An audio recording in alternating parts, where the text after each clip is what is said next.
যেমনটা বেশ কদিন আগেই আমরা জেনেছি, পুজোর পরেই একসাথে জি বাংলার পর্দায় বেশ কিছু জনপ্রিয় প্রোডাকশনে ধারাবাহিক আসছে।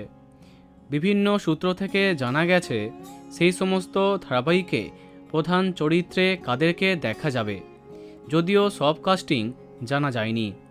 খবর অনুযায়ী জি বাংলাতে আসছে 10 সিনেমা, জি বাংলা প্রোডাকশন এবং এনআইডিয়াস ক্রিয়েশনের নতুন গল্প।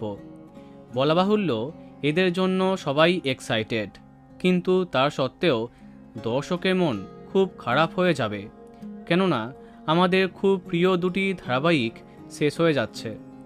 জানা গেছে সবার প্রথমে আসছে জি বাংলা প্রোডাকশনের নতুন গল্প পরিণীতা, যার জন্য বিদায় নিচ্ছে নিম ফুলের মধু।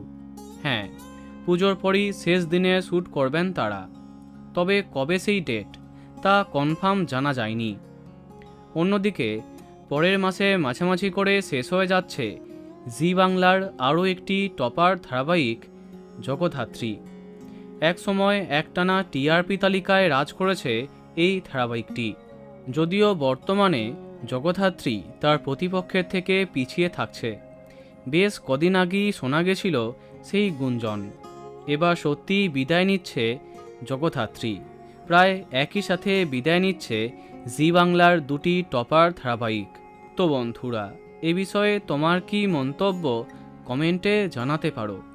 আর এই রকমই আরও অনেক ভিডিও পেতে সাবস্ক্রাইব কারেন্ট পজ। ধন্যবাদ।